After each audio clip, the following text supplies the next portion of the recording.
everybody. Welcome to Tru Life Conversations. My name is Courtney. Well, first, welcome to the Tru Life of Courtney. My name is Courtney, and this is Tru Life Conversations. It's a segment on my blog that I started to create a space for people to come together and have tough conversations, difficult conversations, but conversations that are needed around topics that we don't always want to talk about, but we need to talk about. And so it is my hope that through this space, everyone has an opportunity to come and speak their truth, to heal, to grow, to share their story, and then also inspire the next person to do the same. And so I am joined today by two of my amazing friends. Today I have Maya and Rhonda with me. Y'all say hey. Hey. I'm gonna read their bios. Let's see. So first with Maya, I'm going to alphabetical order, y'all. So first with Maya. Maya is 31 years old. She was born in North Carolina, but raised in the Baton Rouge area. I met her in college. She is one of my sorority sisters. She was actually my backdoor online. So I was the 6th, she was the 7th. And she is currently a marketing professional for an online education company. And she is also the owner of Moments by Maya, which is a photography company located here in the Baton Rouge area. And so her tags are below. Follow her and support her in her business. So it's Maya. Hey guys. Anything else you want to add? Just happy to be here to share this time with you guys. I'm excited to get into it with y'all today. Awesome. And then next we have my friend Rhonda.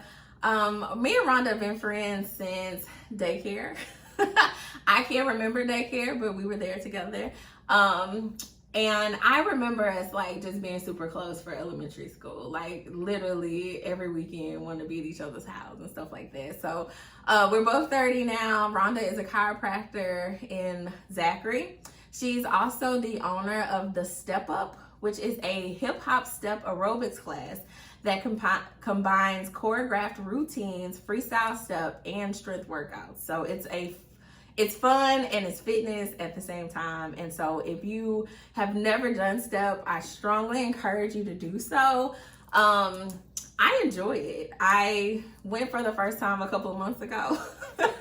It was a little intimidating. I was a little scared, but I went and I really enjoyed it. And so I strongly encourage you to check that out. And so her information is below as well. Rhonda? Yes.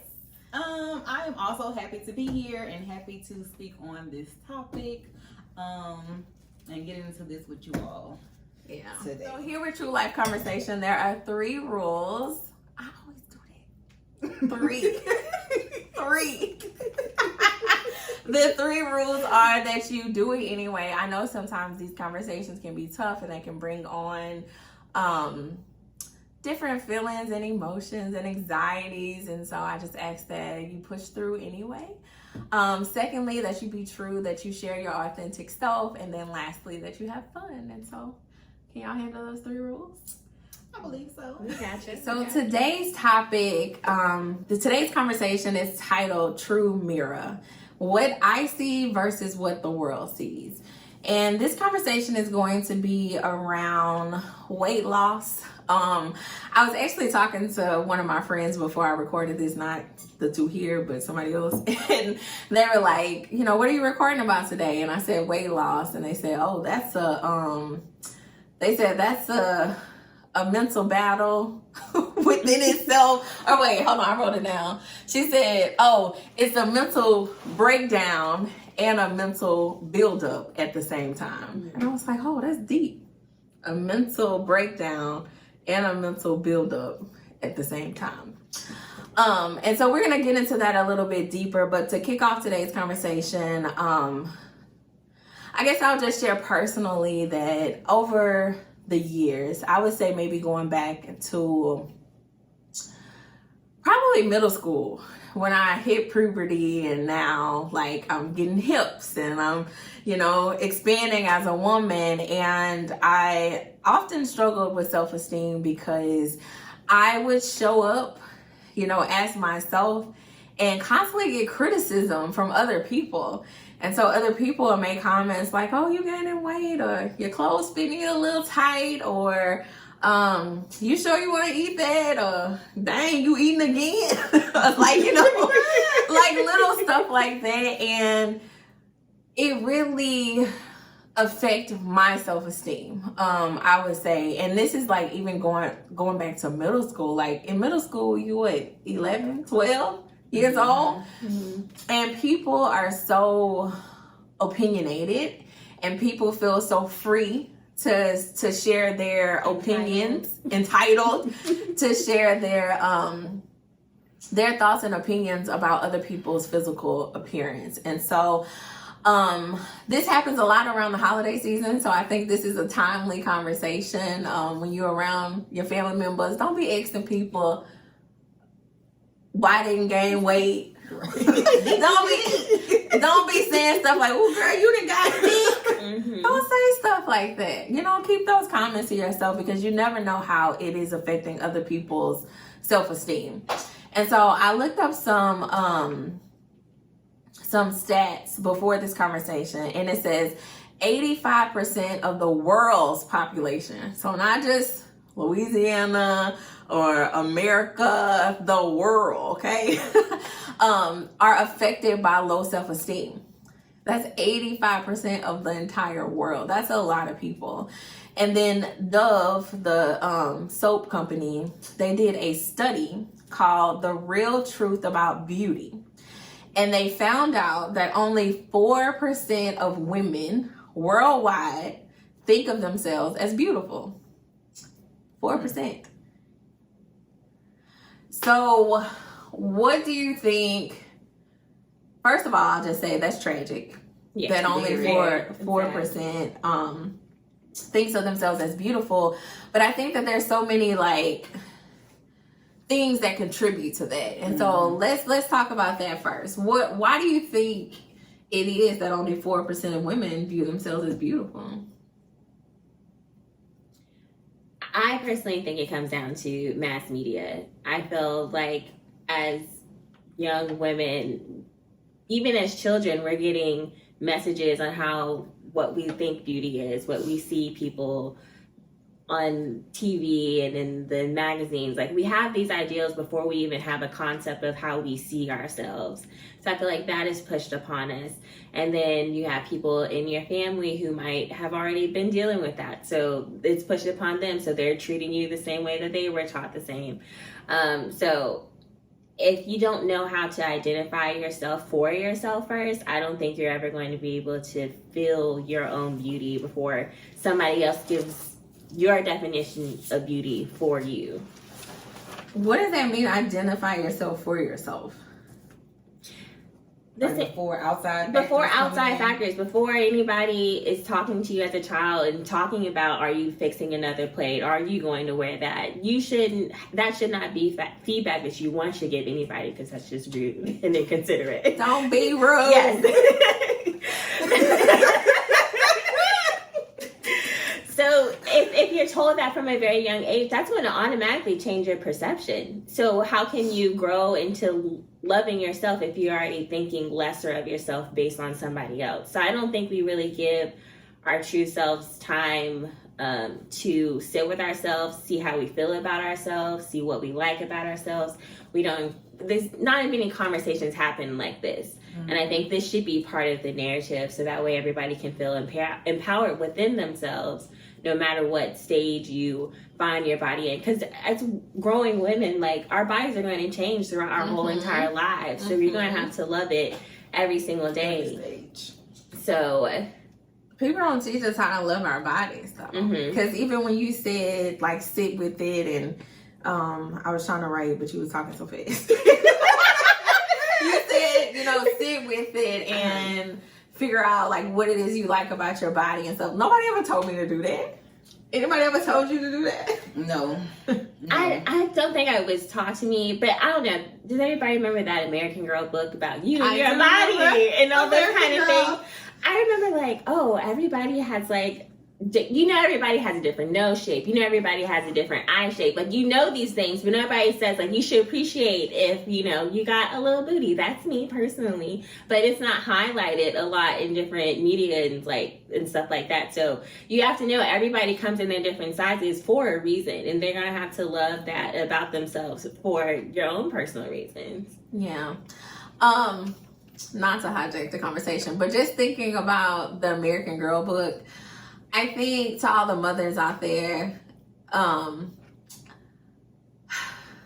I was given that book. Was you given that book? I feel like I was, but I don't remember. I was given the book, and I was just kind of given the book. And, like, I don't think my mom, like, sorry, mama, I don't think she went through and, like, sat down with me and, like, explained any of the things or had conversations about any of the things. So I read this book, and it's talking about puberty, and it's talking about why hair grows on your legs, and it's talking about, like, all of this different stuff. But there wasn't a space created for me to really get into it and really understand it and really relate to a sense. And so I feel as though there's a moment in puberty where parents, I'm going to challenge you there, to not just give the kids the book, but actually sit down with them and talk about it and share your personal experiences as well, so that your child doesn't feel alone in it or is able to see, like, oh, this is happening to everyone. Like, the book is saying that it's happening to everyone,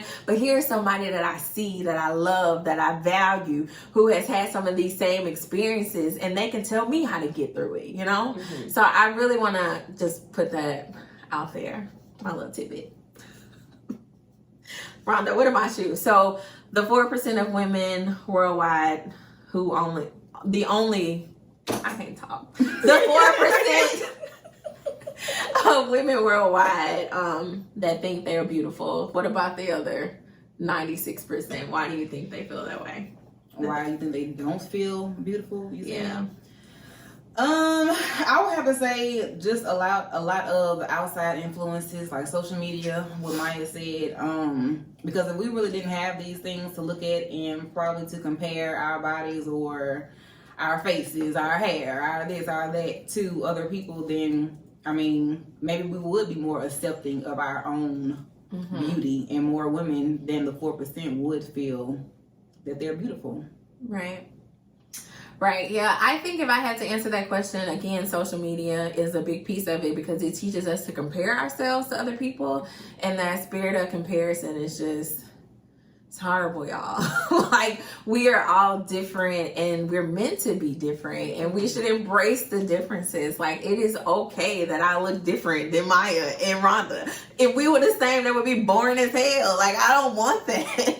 And so I think social media, and then also the first thing that I said, having people make comments about it. And so if I were to say how we could fix this problem and help people feel more confident, I think we got to take a break from social media. What y'all think? Yeah, I mean, you can take a break, but you also have to, I guess for me, look at it like, what are you going to allow, or how much are you going to allow other people to dictate how you feel about yourself, which brings in the mental thing that you said, your other friend said about the mental breakdown, and mental build back up, as far as the whole weight loss, working out, how you feel about yourself, how you looking at yourself, along those lines. And I'm not going to say social media should be gone. I feel like what I had to do is I had to curate my feed to what I want to see that made me feel good. I stopped following people who were purchasing at my class. Like, I can't afford that, so I don't need to see all that.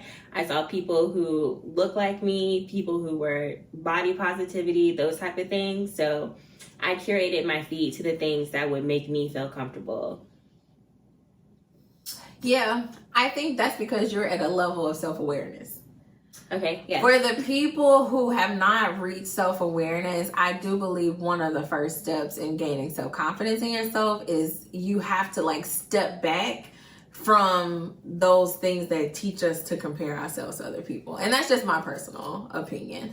Because if you already have self-worth issues and you're constantly on Instagram and you're looking at the people with the BBLs and the celebrities and all this other kind of stuff, and you're using that to question your worth or question how you view about yourself, if you continue to feed that into you every single day, then it will prolong the process of reaching the point to be like, I need to step back to even start trying to figure out where my self-worth issues are coming from. You know, like if you're constantly looking at that every day, I don't even think you'll become aware of the fact that it is creating this space for you to compare yourself to other people. Does that make sense? Mm-hmm. Yeah. So for those who have already reached a level of self-worth and self-esteem and all that good stuff, then yeah, you could go through and say, I'm gonna, what was the word? Curate her feed to have this positive stuff. But there's power in isolation. There's power in being by yourself, not isolating yourself in an unhealthy way, but isolating yourself to take care of yourself. There's power in that. There's so much power in that. And so I feel like with social media, so many people just like, it's just something to do. Like some people are addicted to social media. Yeah. And so like the thought of even getting off for a little while would, you know, yes, out the roof. And it's just like, nah, like it's okay to take a step away sometimes. Yeah. It's okay. So yeah, I definitely thought that was sad. That only 4%. Yeah. That's crazy. And then it also says that 72% of women feel pressure to look beautiful. And so I would love to look at this story some more and, you know, get into more detail about where these pressures are coming from. Because I know social media is a big piece, family, relationships. Could be a big piece of that as well. Have either of you ever felt pressured to lose weight or to be beautiful in somebody else's eye? Why'd y'all laugh? I don't know. I don't think I felt pressured to lose weight. When I started off on my journey, I did it for me. Like I knew how I wanted to look. I knew how I wanted to feel. And then along my journey, I just kind of fell in love with working out to a certain extent because it kind of turned into therapy for me. Mm-hmm. So that's kind of how I've been able to keep going and stay motivated and, you know, push through when I don't really feel like it sometimes. Mm-hmm. When my initial fitness journey began, I started off for me.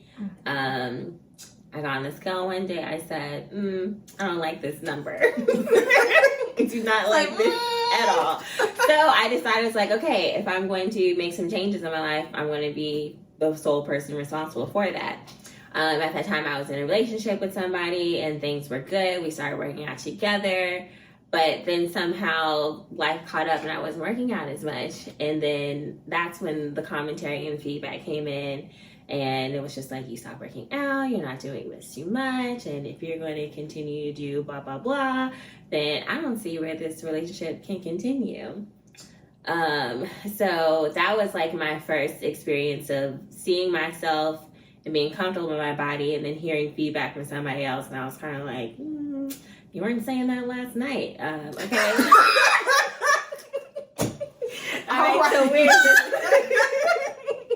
So where is this coming from? And two, that just took a huge toll on my self-esteem. I stopped working out in protest. I'm like, well, I enjoyed it. Protest. It was my protest. I was just like, well, You're not going to tell me what to do. Because I was doing it, but, you know, life happens. Things change. So I think that's when I had to figure out what I like to do for fitness, what makes me happy for my fitness, what I like for my eating habits and things like that. So I had to retrain my mind to take in my self-help for solely only myself. And that took a very long time, a couple years before I even like stepped into a gym again. But to this day, I still don't, the gym is not my preference. I like yoga. I like doing activity at home. The step up, everybody should come, guys.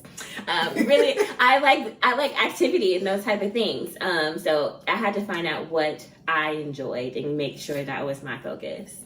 And that's the thing. Like, there are so many different activities as far as working out that you can find something that you enjoy doing, and it doesn't feel like you're actually working out. Mm-hmm. And then it becomes more of, okay, well, I can do this. I'm enjoying doing this, and yes, I am working out at the same time, but it doesn't make me feel like, oh, I'm just going to the gym, or I'm just doing this, just to lose this weight. Yeah, right. Fun. And I guess I will say, me being a mother now, I am continuing on my journey for her as well, and I hope to, be an inspiration for her, because I didn't get that growing up. Like, my parents weren't, big on fitness and big on, clean eating habits, and, no offense to them, but I think our generation may be a little bit more, or coming into being a little more self-conscious and aware. Mm-hmm. And so, like, I just hope to be able to do that for her, and she finds something that she likes to do, and that she can stay active and just learn how to eat clean. But we still eat other stuff too. I'm not gonna sit up here and say, oh, we don't eat fried chicken, or we don't eat whatever the case may be. Like, yes, we still eat that, but it's all about doing things in moderation. So yeah, I think one of the things in the Black community, I don't think a lot of families in the Black community really prioritize working out and fitness and health. Yeah. The only time it comes up, I feel like, is because in a negative way. Yes, in a negative way. Like, nobody talks about, like, you have to do this for your health. Like, do you want diabetes? Do you want high blood pressure? Like, nobody has those conversations. Right. It's always around just like, oh, I want to be cute in my swimsuit, or I'm about to go on vacation, so let me go work out. Yeah. It's never around those health benefits. And so I guess that's something that I will, whenever I do have kids, just be a little more proactive in that space.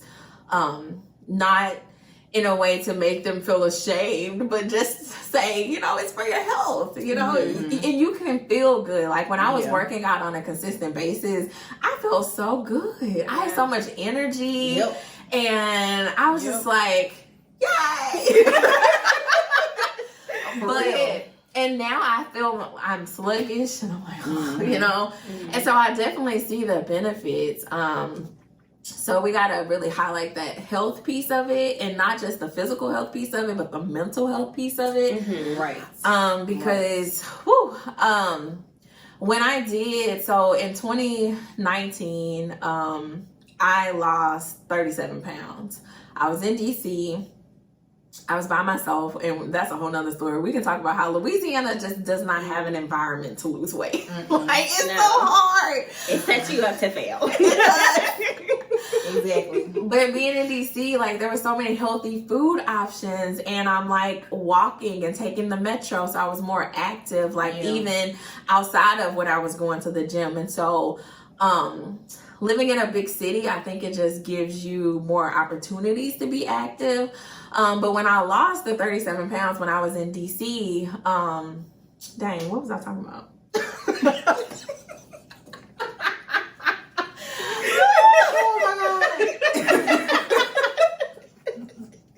I mean, you make a What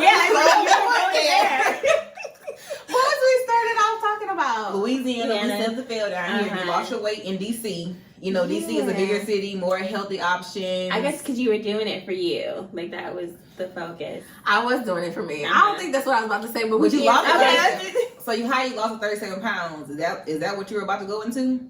Just being more active? Or is that what you were saying? I don't know. Anyway. I don't know. I lost it.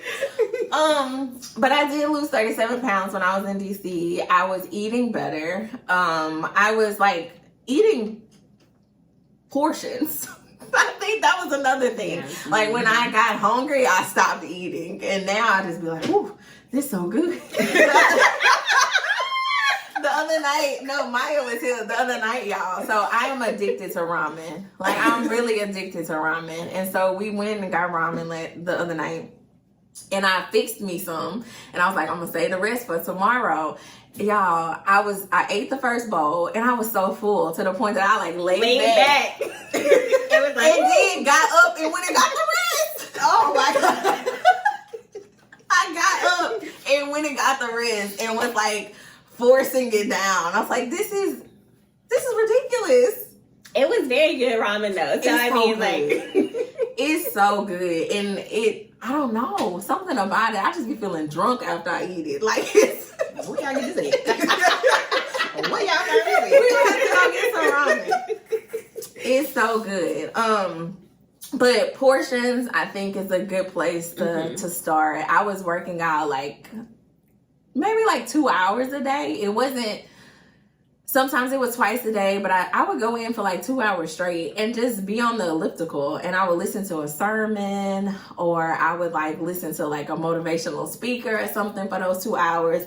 And so not only was I like feeding my physical self, I was also feeding my mental self during that time. And it really brought me out of a tough place. Like it really brought me out. And so if anyone finds yourself in a situation where you just kind of feeling down or depressed or don't know what to do, I think working out could definitely be a way to get grounded again. So I just wanted to offer that. I guess that's where I was going. Can be just simply walking, like physical activity. You don't have to put yourself under some constraints of going to the gym or like joining like a kickboxing class or anything. Just go walk. Take some time for yourself. Right. And also for me, when I did start my journey, like Courtney said, she was in DC, I was in Atlanta, so I was by myself as well, and it was easier for me to meal prep. I was working out probably 5 to 6 times per week. But it just became like a habit. I was getting up at like 4:30 in the morning, going to the gym for 5:30. But I knew what I had set for myself, and I knew where I was trying to get to. And then once I started seeing the results, it was like, okay, well let's keep it going. So that's kind of what kept me motivated. But now, yes, being down here, back home, it is a bit more of a struggle. However, I try to just give myself grace. And like I tell people all the time, that it's a journey. We can gain weight, we can lose weight. But the important thing is that we just continue on and continue moving and continue on the journey, and don't stop. Period. And also to piggyback off the health issues, that is a big thing in our community. And with me working in the healthcare field, I hear all the time that diabetes, high blood pressure, all those things run in my family, which it could be true that multiple family members, yes, have high blood pressure, diabetes, heart disease, whatever the case may be. However, I think we need to start realizing that poor diet and lack of exercise also runs in our family or in our community, in our culture. And once we kind of grasp that and try to do better as far as those things, then I think that we can eliminate a lot of these health issues that are in our communities and that are taking our, family members away. Uncle so-and-so just had a heart attack because he been eating fried chicken since he was 2 years old. Okay, let's get some greenery in your diet or something else. But not saying that you have to restrict yourself, but we can't be eating fried chicken every day. We For can't be breakfast, lunch, and dinner. Okay. Chicken and waffles for breakfast. For lunch, you eating chicken and macaroni and cheese. For dinner, you eating chicken and gravy. You can't do all that. Can't do that. You can't. All right. Yeah. Eat a salad every now and then. But not the salad with the bacon and the ham and the eggs and The ranch. Not the. Yeah. Oh my god.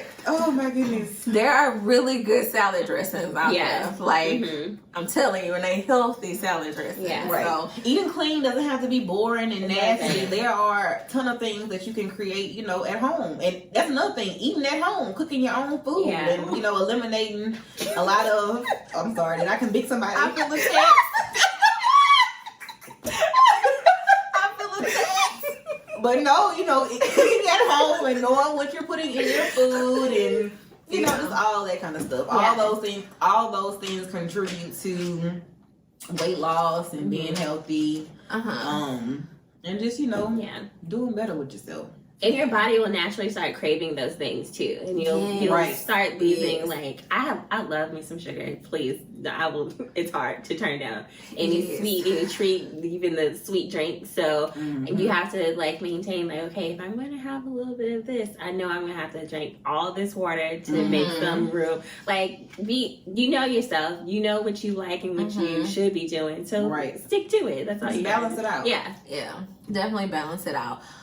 For people who don't cook a lot, though, just for us, because I kind of feel a little ticked over there, but no judgment.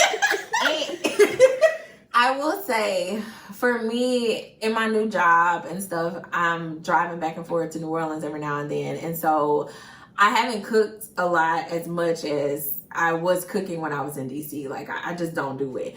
But one thing that I am hard on myself about is you will not go to Raising Cane's every day, Courtney. You can't. There's Zoe's. You can go get a nice salad from Zoe's. There's Nuke's. You can go get you a soup from over there. And so I want you guys to, sometimes we're tired.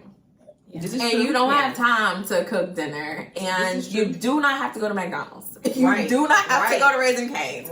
You do not have to go to Taco Bell. Although I kind of excuse me. I feel like Taco Bell is kind of healthy. What about Taco Bell is healthy? You get lettuce. You get cheese. No, cheese ain't healthy. But it's not as bad. It's not as bad as fried. It is. That's what I tell myself, because I ain't gonna lie, I done left your class plenty of times. I went to Taco Bell. Oh, now the truth is coming out.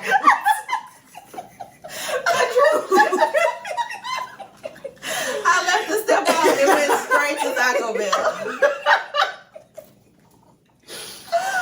Taco Bell has some healthier options than fast food with fried types of things, yes. But is it still a fast food place with a lot of processed food? Yes. So you aren't getting away with all of it. Thank you, Maya. But I love me a black bean burrito. I'm not going to sit up here and say I don't. It's good. Right. And you get what you get what you enjoy. You know what I'm saying? Yeah. Okay, I kind of want to go back to, because we kind of just skated past. You had a whole moment of vulnerability about a past relationship. And I too found myself in a relationship where I was constantly being criticized about my weight. And it got to a point where one day I was getting dressed and he looked at me in this sense of disgust, and I was just like, what the fuck? Really? And so all of that played on my self-esteem. It really played on my self-esteem, and I found myself battling. I was going to the gym and I'm trying to work out, but I'm at the gym and I'm like, why the am I even doing this? And so I found myself it's crazy because going back to when I lost the weight in DC. So I lost the weight. I came back home. I'm I stopped working out. We in a pandemic too. And so it's you would do it. Is it even safe to go to the gym? So I was working out consistently. I come back home, stop working out. I'm gaining all the weight back that I lost when I was in DC. I gained some of it back plus more. And I found myself where I'm looking at myself in the mirror. When we talk about a true mirror, I'm looking at myself in the mirror and I'm like, dang, I loved myself so much better, or I appreciated myself so much better when I was in this other energy. So I do want to get back there, I want to get back to where I was when I lost this weight, because I felt good about myself. I felt better. But then you got this outside pressure that's also like, you need to get back to that weight. And I'm like, fuck you. I'm going to be fat. I'm going to be fat by like, in peace. Leave me alone. Can I be fat in peace? And so I think that really lost my motivation. So you were motivated. I was motivated. But the outside, it killed your motivation. It killed my motivation, and I felt like I'd stop working out of protest. When she said protest, I was like, yeah, that's what it was. It was a protest, because how dare you? Yeah. Now that was How dare you? The audacity.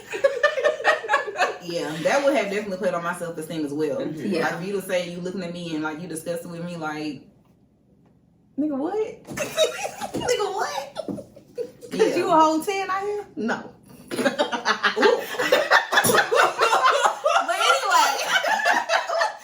But anyway, that happens a lot. Mm-hmm. It does, because there's this pressure to like look good for your man, and men are also on social media looking at all these Instagram models, exactly, and stuff like that, and there's this pressure, and so I find myself in a space now where I'm like, okay, Courtney, you got to get out of protest mode. Protesting, you know, you gotta find that motivation again, because I was motivated, but after going through that experience, I find myself just like, nah, like I need to, one, I have to be able to accept me for me, but I want whoever that comes into my life to also accept me for me. Yeah. Exactly. Yeah, and if that me, I come with a little fat, that doesn't change who I am as a person. Right. And I feel like, I don't know, like, why do people put so much emphasis? I think society values thinness as a culture. It's a goal to be thin in this culture. Like, you thin, you've got it all together. No, you don't. Exactly. I don't know. Is they praise, you know, women with small waist, big booty, you know, just, but half of them, it ain't theirs. It ain't theirs. And that's it's the thing. Fake. Yeah. We're glorifying fakeness. Yeah. That's the thing. So it's very unfortunate. And then especially for the men, you know, that's what they're you know, fixated on. But how we fix it? Is it our thing to fix? I don't think it's us individually. I think for us, we have to focus on our mental, and like you were saying, getting back to doing it for us and ourselves. For them, y'all need to grow up. Period. Because y'all do. Gotta grow up. Gotta grow up. Yeah. It makes me think about, so another moment of vulnerability here. But the last time I was on the plane, Southwest, get some new movies, okay? Please. Somebody text somebody from Southwest and tell them to get some new movies. So I had to watch Why Did I Get Married, because they had nothing else on there. Okay. It was so freaking triggering to me. Y'all, the story of Sheila and Mike, I'm on the plane from where I was, in DC, on the plane from DC crying. Watching in the seat. Watching Why Did I Get Married? And it makes me think about like the 80-20. And so Mike, he ended up getting cancer. He ended up getting left by Trina. And he did all of that and had to go back to Sheila, who was his first person, who was there for him. But because of his thoughts about how she should look physically, he lost like everything else. Yeah. All you was worried about was how she was looking, but she wasn't, you know, taking care of you, you know, whatever. Like he said, there from the beginning. Yeah. And I was like, but you know what? So I was emotional, but it was also very comforting, because like people who think that way, you will not succeed in life. I'm sorry. You will not have your happiness until you learn, until you grow, until you evolve. And so I think you have to be the type of person who is not in love with yourself to be comfortable to talk about somebody else. Yes. Projecting your own insecurities on somebody else. Say it one more time for the people in the You bed. cannot love yourself if you're comfortable enough to speak on somebody else's body, because you would have to know, if you know you would not appreciate that, then why would you ever do it to somebody else? It doesn't add up. Exactly. It's not, the math ain't mathing. Right. So And if you don't love yourself, you're going to put everything you don't love about yourself onto somebody else. Mm-hmm. And then, unfortunately, they're going to have to find out how that affects them. Either they're going to stay in that cycle. Hopefully, they learn to grow out of it and find their own self-love and leave your trashy ass behind. It has to happen. It has to be the breakthroughs. And everybody, life is a journey. Like, you know, it happens to different people, different times in their life. But I think that should always be the end goal. Mm-hmm. Most definitely. Most definitely. And I think this is a whole nother conversation for another day, but a lot of our Black men are extremely insecure. Speak on it. They are extremely insecure. And as someone, I don't have any kids right now, but I do want to have kids, and I would prefer boys because I know how I was as a girl, and I don't know if I can handle that. But I would prefer boys, and it's something that I think about, like when I get to a point where I'm able to raise a son, like what can I do to ensure that my son has like a strong self-esteem, because I have encountered so many insecure Black men in my life, and I'm just like, dang, we got to do better. We have got to do better. And I really feel like it starts with the parenting, but yeah, you know, another conversation for another day. So to wrap this up, I think the last point that I want to talk about was the true mirroring. Okay. So Maya's gonna share something about what a true mirror is. Yeah. Okay. So I happened to be scrolling on TikTok and I saw some guy who was just like, this is what he called like a true mirror. So when we look in the mirror, we're seeing a reflection of ourselves in reverse. So you're seeing yourself opposite of what you look like, but when people are looking at you and have interaction with you, they're seeing you from a perspective that you've never seen yourself in before. So it was a mirror to show how other people view you as. So I think that's why we talked about what is a true mirror like for yourself, how you see yourself outside of like other people's perceptions, because unfortunately people make comments and do all this other stuff. So I just thought it was really cool because you see yourself in a way, but nobody has truly seen themselves from an outside perspective. Mm-hmm. Is it good to see yourself from an outside perspective? I think it is. I think why? To view yourself as really how other people see you, I think it can be very empowering. To catch the little inflections that you might not notice, to those small little mannerisms. I think it can be a positive experience. I think that can only be positive if what they see is positive. It depends on who you're asking. I was about to say, I feel like it depends on who the perspective is coming from. Yeah. Because if it's coming from someone who has their own insecurities, then they're going to throw something shady in there. Mm-hmm. Most likely. But that's the thing about the mirror. It's only you looking at yourself. So you're looking at your own self from the way other people view you outside of how you see yourself. So I would be in my mirror, I'm looking at myself, but I'm looking at it from your perspective. So Maya thinks that I have, is it about physical attributes? So Maya could say that I have nice eyebrows. I don't look at them, but see, that's what I'm saying. Like when you look at yourself in the mirror, you're seeing things and you're critiquing yourself as you look in the mirror for yourself. It's a reflection of you. But when I look at you, like I'm not thinking anything is wrong with your eyebrows. I think you're gorgeous. You know, you have everything together.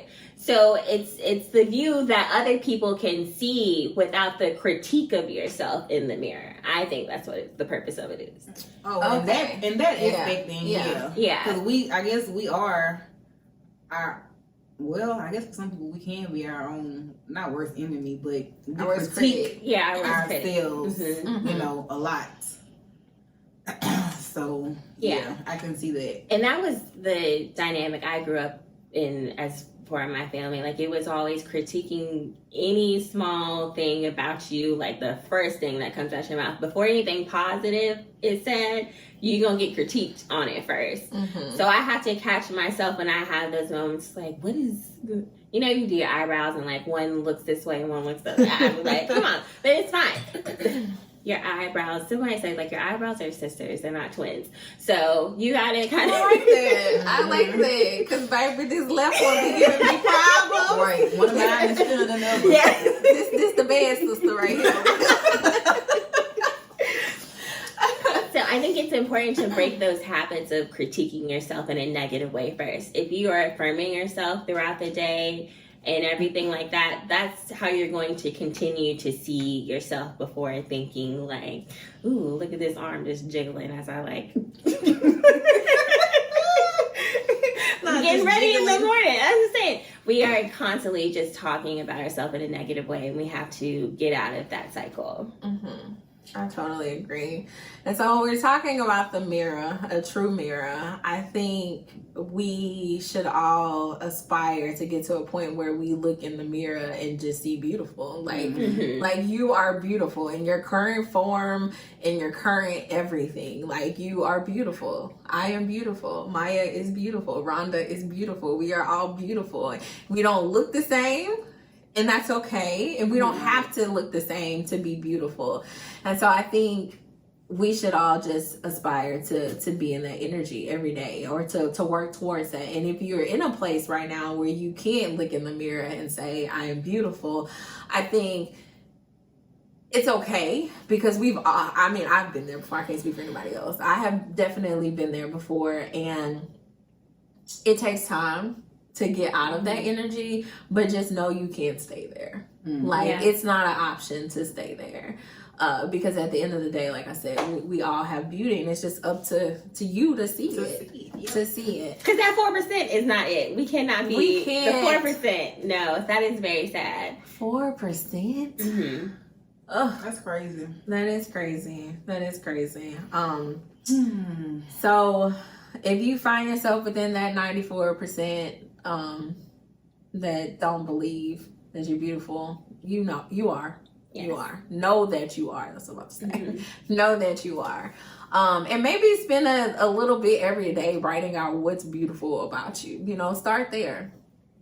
And as you constantly affirm yourself, that's definitely freeing. And can create a space for you to really heal and step into that energy of loving yourself, and realize that, like, every time somebody says something negative about your appearance, about your weight, like, that's trauma, y'all. We gotta call it what it is. It's trauma. So if you out there telling people about their weight, stop, because you're traumatizing people. And if you have experienced that, then recognize it for what it is. It's trauma, which means that that's something that you have to heal from. Okay. Mm-hmm. And that's okay. That's okay. I feel like so many times we just feel like, oh, just get over it, or it's okay, like, it happened. No, it was a traumatic experience, and it had a negative effect on you. And although that was not okay, it was your reality, and you can accept that reality and work to move yourself out of it. Okay. That's just the little therapy talk for you.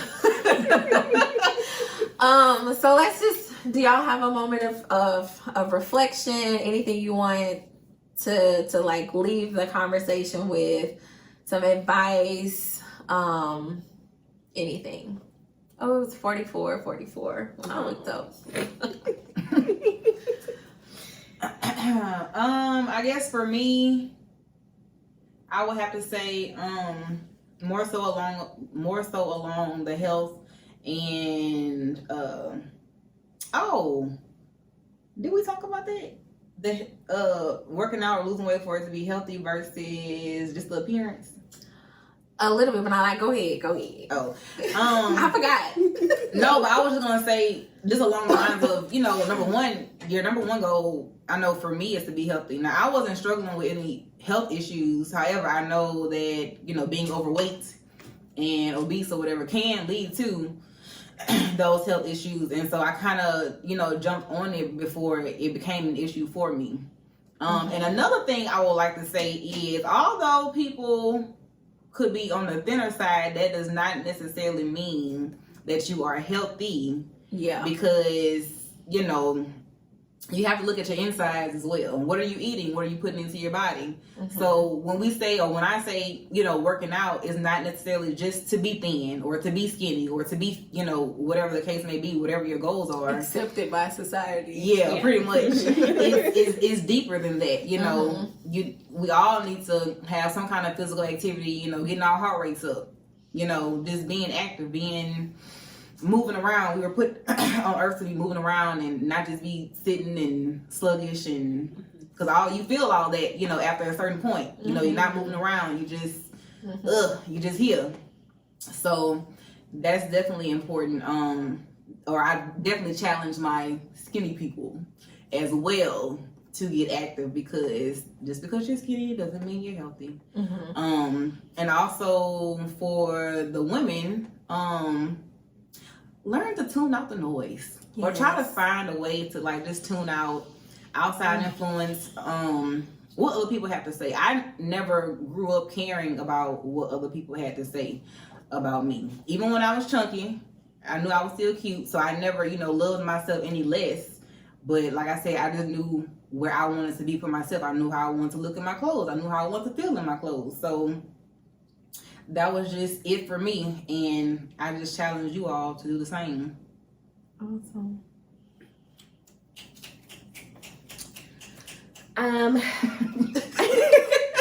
I would also like to say, like, I think it's very important that you are working out for the right reasons, but I also think, you know, I don't think there's anything wrong with body modification either, but you have to solely be doing it for yourself. And I think people are quick to sign up for surgery because they think it's easy. They sign up for all these quick fixes because they think it's easy, not knowing that as soon as you do ABC, a couple months later, it's already back because you didn't keep up with the routine. So I think it has to be, the charge is to make sure you're doing it for yourself. You have to hold yourself accountable. And if you are doing those things, honor it. Like, there's nothing wrong with it, but be the type of woman who's empowered by it and can make other women feel empowered by it as well. Because everybody has their issues and insecurities of things that they just might want to fix. But if you're doing it just because social media is telling you to, that's not healthy. Because one, BBLs are very dangerous. Like, women are losing their lives. I don't think that's talked about enough. So look at the risk of what you're signing up for and see if you actually think it's worth it, and if you can find a different alternative to get that same end result in a healthier way. That's a good point. We didn't even go into like the whole BBL trend, and I don't know.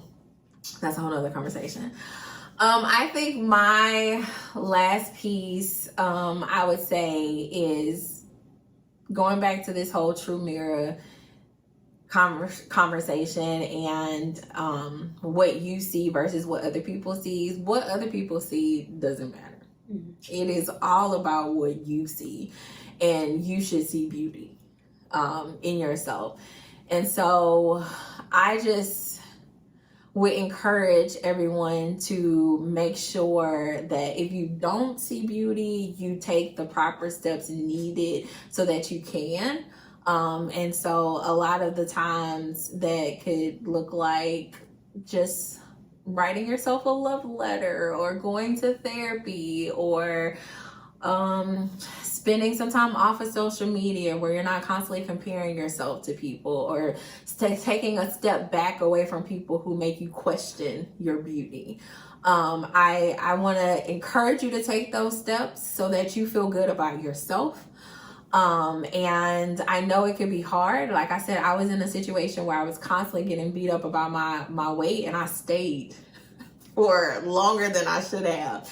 And so I've been there, and I know it can be hard, especially when you have people around you that you love and that you feel should love you too, and they're being critical about a piece of you that, I mean, it just is what it is, you know? So I've been there. I know it can be hard, and I just want to encourage people to push through and find the beauty despite whatever noise that may be out there. So yeah. That's it. All right, so I hope you guys enjoyed. Any other last comments? Love yourself.